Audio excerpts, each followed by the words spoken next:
Assistant engineer എക്സാംസിന് സ്ഥിരം ചോദിക്കുന്ന കുറച്ച് ചോദ്യങ്ങൾ നമുക്ക് ഈ വീഡിയോയിലൂടെ പരിചയപ്പെടാം.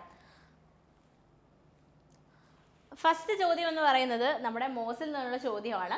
Cantilever is subjected to a concentrated moment at the free end the shape of the shear force diagram. ഈ എക്സാമിലെ ചോദ്യം തന്നെയാണ്, സംശയിക്കേണ്ട. SFD BMD എന്നുള്ള ചോദ്യമാണ്, പക്ഷേ കുറച്ച് ഭയങ്കര ബേസിക് ആയിട്ടുള്ള ചോദ്യമാണ്. ഇത് എനിക്ക് തോന്നുന്നു ഓവർസിയർ ലെവലിൽ നമ്മൾ പ്രതീക്ഷിക്കുന്ന ഒരു ചോദ്യമാണ്. പക്ഷേ ST ആണെങ്കിലും മോസ് ആണെങ്കിലും എല്ലാം തന്നെ ഡിഫിക്കൽട്ട് ആയിട്ടുള്ള ചോദ്യങ്ങൾ ചോദിക്കണം എന്നില്ല. നമുക്ക് എളുപ്പമുള്ള ചോദ്യങ്ങളും ഇടയ്ക്ക് ഉണ്ടാവും. അത് ഫസ്റ്റ് തന്നെ നോട്ട് ചെയ്ത് നമ്മുടെ ആ ഒരു ക്വസ്റ്റ്യൻ ഉറപ്പിക്കുക എന്നുള്ളതാണ് നിങ്ങൾ ചെയ്യേണ്ടുള്ളത്. സോ നമുക്ക് ക്വസ്റ്റ്യൻ നോക്കാം. Cantilever is subjected to concentrated moment at the free end. Free എൻഡിൽ ഒരു കോൺസെൻട്രേറ്റഡ് മൊമെന്റ് M ആണ് ഉള്ളത്. Then shape of the shear force diagram. Shear force എന്ന് പറഞ്ഞാൽ എന്താണ്? ഷിയർ ഫോഴ്സ് എന്ന് പറഞ്ഞു കഴിഞ്ഞാൽ നമ്മളൊരു ബീം എടുത്തു കഴിഞ്ഞാൽ ആ ബീമിൽ ഒരു സെക്ഷൻ നമ്മൾ കട്ട് ചെയ്ത് കഴിഞ്ഞാൽ സെക്ഷൻ്റെ റൈറ്റ് അല്ലെങ്കിൽ ലെഫ്റ്റിൽ എടുത്തു കഴിഞ്ഞാൽ ആക്ട് ചെയ്യുന്ന വേർട്ടിക്കൽ ഫോഴ്സസിൻ്റെ സമ്മാണ്. അതായത് നമ്മളവിടെ ഹൊറിസോണ്ടൽ ഫോഴ്സസ് കൺസിഡർ ചെയ്യുന്നില്ല, ഓൺലി വേർട്ടിക്കൽ ഫോഴ്സ് അല്ലേ. അതുപോലെ തന്നെ മൊമെൻറ്റ് നമ്മൾ കൺസിഡർ ചെയ്യുന്നില്ല.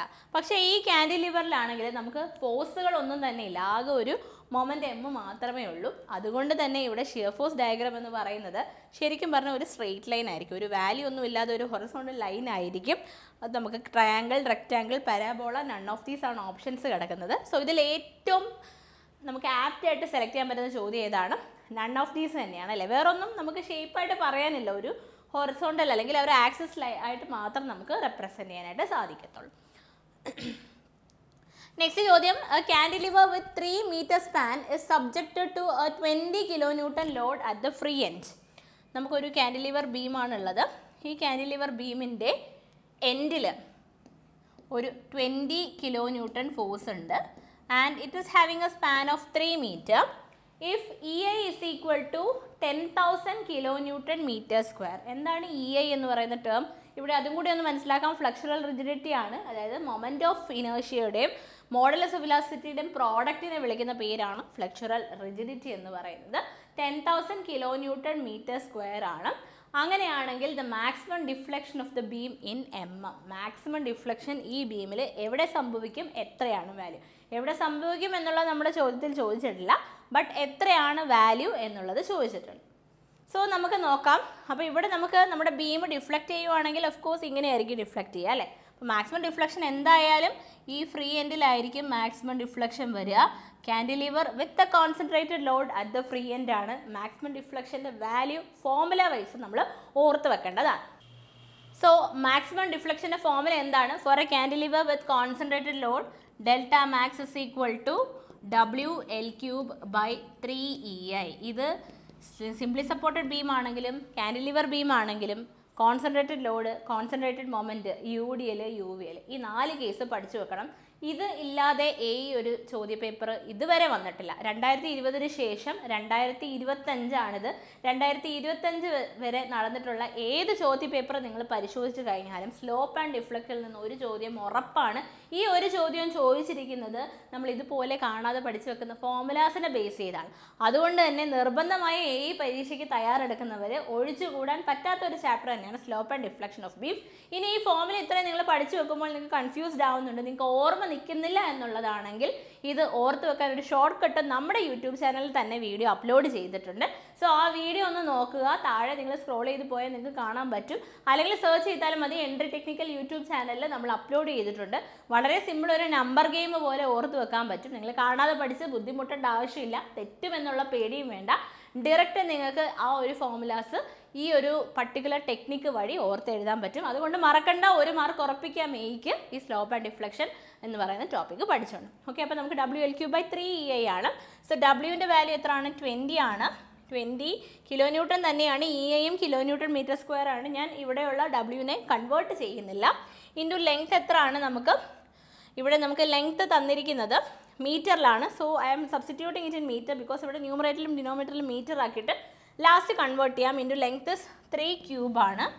ഡിവൈഡഡ് ബൈ 3 ഇൻറ്റു EIയുടെ വാല്യൂസ് 10,000 അല്ലേ. 10,000 ആണ്. So when you do it 20 into 9 divided by 10,000 വരും. സോ നിങ്ങളിത് മീറ്ററിലേക്ക് മാറ്റി ചെയ്യേണ്ടി വരും. അപ്പോൾ നിങ്ങൾക്ക് കിട്ടുന്ന ആൻസർ 18, ഓപ്ഷൻ A 18 കിട്ടണം. So comment whether you are getting it. അല്ലെങ്കിൽ നിങ്ങൾക്ക് കിട്ടുന്ന ആൻസർ കമൻറ്റ് ചെയ്യുക. WL3/3EI എന്ന് പറയുന്ന ഫോമിൽ സബ്സ്റ്റിറ്റ്യൂട്ട് ചെയ്ത് കൺവേർട്ട് ചെയ്ത് MM-ലേക്ക്, ഇത് മീറ്ററിലാണ്, ഇപ്പോൾ ഒരു 1000 ഫാക്ടർ വരും. അങ്ങനെയാണെങ്കിൽ നിങ്ങൾക്ക് 2 × 9 18 എന്നുള്ള വാല്യൂ MM-ൽ കിട്ടണം. So comment whether you are getting it or not. Okay, അപ്പോൾ ഈ ഒരു ക്വസ്റ്റ്യൻ മറക്കണ്ട. അടുത്ത ചോദ്യം, it is estimated that the life of a building is 50 years. Life of a building എന്ന് പറയുന്നത് 50 years ആണ്. ഇത് വാല്യുവേഷൻ എന്നുള്ള ചോദ്യമാണ്. ഈ തരത്തിലുള്ള ചോദ്യവും നിങ്ങൾ കഴിഞ്ഞ വർഷത്തെ LSDDA പരീക്ഷ ചോദ്യപേപ്പർ എടുത്ത് നോക്കൂ. അത് കഴിഞ്ഞ് AE ഹാർബറിൻ്റെ ചോദ്യം, ഇത് AE ഹാർബറിന് ചോദിച്ച ചോദ്യമാണ്.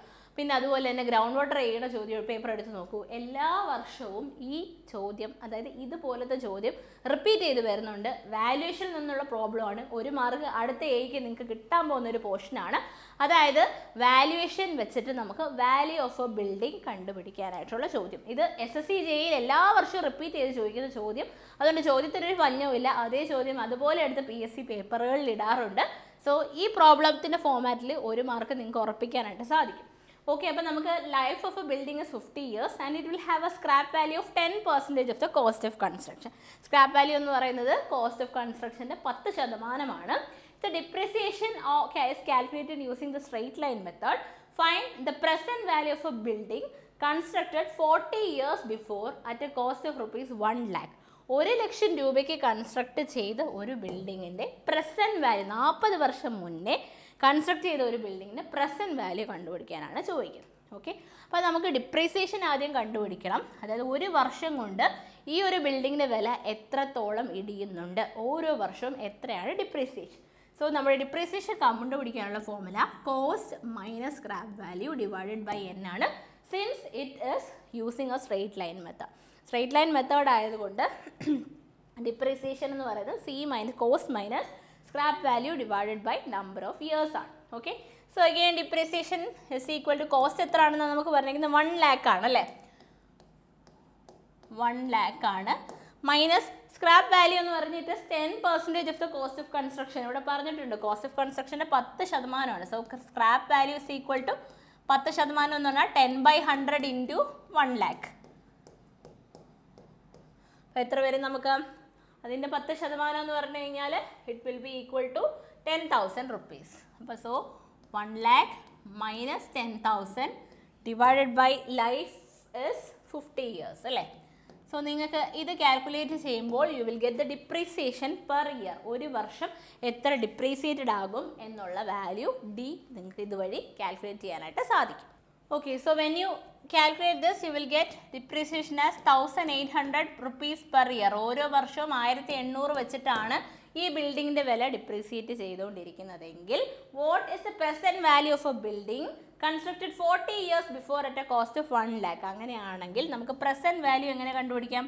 പ്രസൻറ്റ് വാല്യൂ എന്ന് പറഞ്ഞാൽ 1 ലക്ഷം.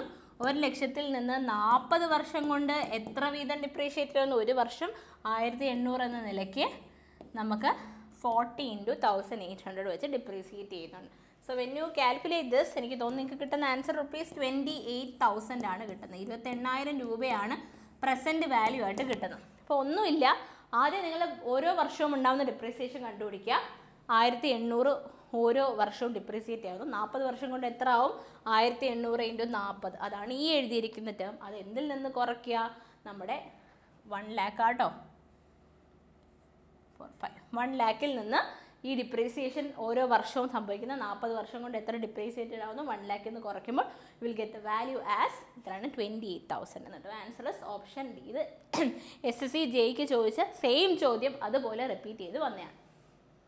അടുത്ത എസ്റ്റിമേഷനിൽ നിന്ന് ചോദിക്കുന്ന സ്ഥിരം ഒരു ചോദ്യമാണ്. ഒരു 3 തവണത്തെ AE പേപ്പറുകൾ നിങ്ങൾ പരിശോധിച്ച് നോക്കിക്കഴിഞ്ഞാൽ അടുപ്പിച്ച് ചോദിച്ചിട്ടുള്ള ചോദ്യങ്ങളാണ്. മെത്തേഡ് ഓഫ് എസ്റ്റിമേഷൻ എന്നുള്ള ചോദ്യം. നമുക്കറിയാം മെത്തേഡ് ഓഫ് എസ്റ്റിമേഷൻ 2 ടൈപ്പാണുള്ളത്. സെൻട്രൽ ലൈൻ മെത്തേഡും അതുപോലെ തന്നെ long wall and short wall method. ഇത് സെൻട്രൽ ലൈൻ മെത്തേഡ് എന്നുള്ള ചോദ്യമാണ്. ഇനി തൊട്ട് മുന്നേ നടന്ന പരീക്ഷയ്ക്ക് ചോദിച്ചത് ലോങ് വോൾ ഷോർട്ട് വോളിൻ്റെ 2 തവണ ചോദിച്ചിട്ടുണ്ട്. ഒന്നെന്ന് പറഞ്ഞു കഴിഞ്ഞാൽ ലോങ് വോൾ ഷോർട്ട് വോളിൽ ലോങ് വോൾ എന്ന് പറഞ്ഞാൽ നമുക്കറിയാം ഔട്ടാണ് മെഷർ ചെയ്യുന്നത്. ഷോർട്ട് വോൾ ഇൻ ആണ്. ഇതിനെ ബേസ് ചെയ്ത് 2 ചോദ്യങ്ങൾ 2 പരീക്ഷയ്ക്ക് ചോദിച്ചിട്ടുണ്ട്. ഇവിടെ സെൻട്രൽ ലൈൻ മെത്തേഡിനെ ബേസ് ചെയ്തിട്ടുള്ളതാണ്. സോ മെത്തേഡ് ഓഫ് എസ്റ്റിമേഷൻ നിന്ന് 1 മാർക്ക് നിങ്ങൾക്ക് ഉറപ്പിക്കാം. Main room having size of 4 meter by 4 meter with 20 centimeter walls all around. ഒരു റൂമാണ്. റൂമിൻ്റെ സൈസ് നമുക്ക് ഇൻറ്റേർണൽ ഡയമെൻഷൻ ആയിരിക്കും തന്നിട്ടുള്ളത്. ബിക്കോസ് വാൾസ് ഓൾ അറൗണ്ട് എന്ന് പറഞ്ഞിട്ടുണ്ട്. അപ്പം 4/5 ഇത് 4 ആൻഡ് ദിസ് ഇസ് ഇതാണ് 5.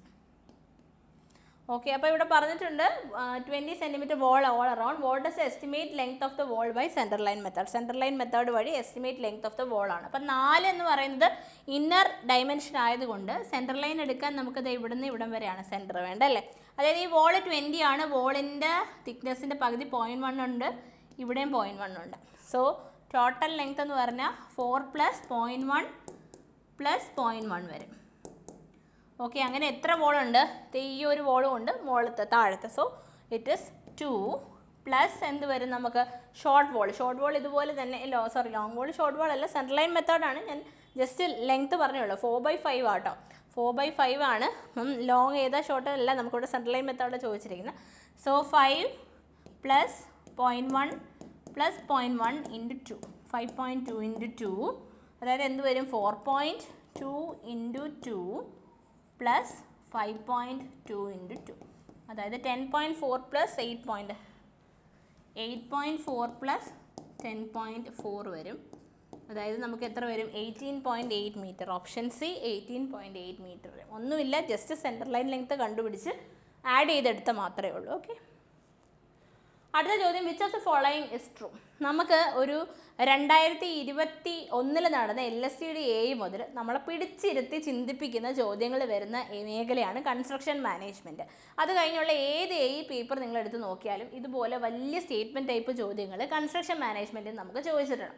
സോ അത്തരത്തിലൊരു ചോദ്യമാണ് നമ്മളിവിടെ പരിചയപ്പെടാൻ പോകുന്നത്. Which of the following is true. The principle of management are in a continuous process of evolution. Principle of management എന്ന് പറഞ്ഞാൽ കണ്ടിന്യൂസ്ലി ഇവോൾവ് ചെയ്യുന്ന ഒരു പ്രോസസ്സാണ്. Second, material management refers to the process of planning, executing, directing, coordinating, monitoring and controlling of all the processes that are associated with the materials required in industries. The material management എന്ന് പറയുന്ന ഒരൊറ്റ term എന്ന് പറയുന്നത് നമുക്ക് plan ചെയ്ത് execute ചെയ്ത് അത് directing, coordinating, monitoring and controlling, നമ്മൾ മെറ്റീരിയൽസിനെ റിലേറ്റ് ചെയ്ത് ഇൻഡസ്ട്രിയിലുള്ള എല്ലാ പ്രോസസ്സും കൂടിയുള്ള സംയുക്തമായി പറയുന്ന ടേമാണ് മെറ്റീരിയൽ മാനേജ്മെൻറ്റ്. അടുത്ത statement, skilful and hard poised negotiation is one of the basic principle of material management. Material management basic principle എന്ന് പറഞ്ഞാൽ സ്കിൽഫുൾ ആൻഡ് ഹാർഡ് പോയിസ്ഡ് നെഗോസിയേഷനാണ്. മെറ്റീരിയൽസ് നമ്മൾ വാങ്ങിക്കുന്ന സമയത്ത് അത് നെഗോസിയേറ്റ് ചെയ്ത് അതിൻ്റെ പ്രൈസ് കുറച്ച് കൊണ്ടുവരുന്നതാണ് ഏറ്റവും ബേസിക് പ്രിൻസിപ്പിൾ എന്നാണ് പറയുന്നത്. Option D, all of the above. ഇനി ഇത്തരത്തിൽ വരുന്ന ചോദ്യങ്ങൾ നിങ്ങൾക്ക് മാർക്ക് ചെയ്യാൻ എളുപ്പം വഴിയും കൂടെ പറഞ്ഞുതരാം. ഒത്തിരിയും വലിയ നിങ്ങൾക്ക് വായിച്ച് നോക്കുമ്പോൾ മീനിങ് ഫുൾ സെൻറ്റൻസ് ആയിട്ട് ബി ഒക്കെ വായിച്ച് നോക്കുമ്പോൾ തോന്നുന്നുണ്ട്, സിയും തോന്നുന്നുണ്ട്. പിന്നെ വലിയ സ്റ്റേറ്റ്മെൻറ്റ് ആണെങ്കിൽ of course answer option D, all of the above ആയിരിക്കും. ഇത് പൊട്ട സ്റ്റേറ്റ്മെൻറ്റ്സ് മുകളിൽ തന്ന താഴെ ഓൾ ഓഫ് ദി എബവ് എഴുതണമെന്നല്ല. ഓൾമോസ്റ്റ് ഒരു 60-70% വരെ ഇങ്ങനെ വലിയ സ്റ്റേറ്റ്മെൻറ്റ് എഴുതി ഓൾ ഓഫ് ദി എബവ് വന്നു കഴിഞ്ഞാൽ ആൻസർ മിക്കവാറും ഓൾ ഓഫ് ദി എബവ് ആയിരിക്കും. അപ്പോൾ ഇവിടെ നമുക്ക് കൺസ്ട്രക്ഷൻ മാനേജ്മെൻറ്റിൽ മെറ്റീരിയൽ മാനേജ്മെൻറ്റ് ഫോക്കസ് ചെയ്തിട്ടുള്ള ഒരു ചോദ്യമായിരുന്നു. Answer is option D, all of the above. ഇതുപോലെ തന്നെ അടുത്തത് നമ്മുടെ കൺസ്ട്രക്ഷൻ മാനേജ്മെൻറ്റിൽ നിന്നുള്ള ചോദ്യമാണ്. The process in which a neutral third party gives a decision on a dispute is known as. അതായത് ഇപ്പോൾ കോൺട്രാക്ടർ ഒരു വർക്ക് ഏറ്റെടുക്കുന്ന സമയത്ത് ഒരു ഓണറും കാണും, കോൺട്രാക്ടറും കാണും. ഇവർ തമ്മിൽ പല തർക്കങ്ങളും ഉണ്ടാവും. അപ്പോൾ ഈ തർക്കങ്ങൾ ഒരു തേർഡ് പാർട്ടിയെ ഏൽപ്പിക്കും. അയാൾ എന്ന് പറഞ്ഞാൽ ബയാസ്ഡ് ആയിരിക്കത്തില്ല.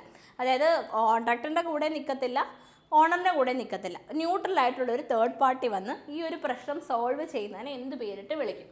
ആ പ്രോസസ്സിന് expert determination, litigation, mediation, adjudication. അപ്പോൾ ഇവിടെ നമുക്ക് ആൻസർ കറക്റ്റ് ഓപ്ഷനകത്ത് ഇല്ലാത്ത ഒരു ആൻസറാണ് ശരിക്കും വരേണ്ടത്. അതായത് ആർബിട്രേഷൻ എന്നാണ് ഒരു പ്രോസസ്സിനെ പറയുന്നത്. അതായത് ഇങ്ങനെ കോൺട്രാക്ടറും ഓണറും തമ്മിലുള്ള പ്രശ്നങ്ങൾ ഒരു ന്യൂട്രൽ ആയിട്ടുള്ള തേർഡ് പാർട്ടി ഇടപെട്ട് അത് സോൾവ് ചെയ്യുന്ന പ്രോസസ്സിനെ ആർബിട്രേഷൻ എന്നാണ് നമ്മൾ സാധാരണ വിളിക്കുന്നത്. ആർബിട്രേഷന് ഡിഫറെൻറ്റ് മെത്തേഡ്സ് ഉണ്ട്. നമുക്ക് ഈ ഒരു ആർബിട്രേഷൻ സിലബസിൽ എടുത്ത് പറഞ്ഞിട്ടുണ്ട്. പക്ഷേ ഇവിടെ ഓപ്ഷൻ പ്രകാരം ഓപ്ഷൻ ഡി ആണ് നമുക്ക് മോസ്റ്റ് പ്രോപ്പറായിട്ട് ചൂസ് ചെയ്ത് എഴുതാനായിട്ട് സാധിക്കുന്നത്. So your answer is option D. അപ്പം നമ്മൾ കുറച്ച് ക്വസ്റ്റ്യൻസ് പരിചയപ്പെട്ടു. ഒരു 8 ക്വസ്റ്റ്യൻസ് ഈ പേപ്പറുകളിൽ സ്ഥിരം ചോദിക്കുന്ന ചോദ്യങ്ങൾ, അതായത് 8 മാർക്ക് ഉറപ്പിക്കുന്ന ഒരു വീഡിയോ ആണ് ആക്ച്വലി ഇത്. പരീക്ഷയ്ക്ക് തയ്യാറെടുക്കുന്നവർക്ക് 8 മാർക്ക് ഈ ഒരു വീഡിയോ കണ്ടു കഴിഞ്ഞാൽ ഏതൊക്കെ ടോപ്പിക്സ് പഠിച്ചു കഴിഞ്ഞാൽ കിട്ടും. ഹോട്ട് ടോപ്പിക്സ് ആയിട്ടുള്ള 8 ടോപ്പിക്സിനെ ബേസ് ചെയ്തിട്ടുള്ള 8 മാർക്കുകളാണ് നമ്മളിവിടെ ഡിസ്കസ് ചെയ്തത്. സോ ഇതുപോലുള്ള കൂടുതൽ കണ്ടന്റിനായി ചാനൽ സബ്സ്ക്രൈബ് ചെയ്യുക. അതുപോലെ തന്നെ നമ്മുടെ ഇനി വരാനിരിക്കുന്ന എല്ലാ പരീക്ഷകൾക്കുമുള്ള കോഴ്സസിൻ്റെ ഡീറ്റെയിൽസ് അറിയാനായി താഴെയുള്ള ഫോം ഫില്ല് ചെയ്യുക, അതല്ലെങ്കിൽ സ്ക്രോൾ ചെയ്ത് പോകുന്ന നമ്പറിൽ കോൺടാക്ട് ചെയ്യുക. Thank you.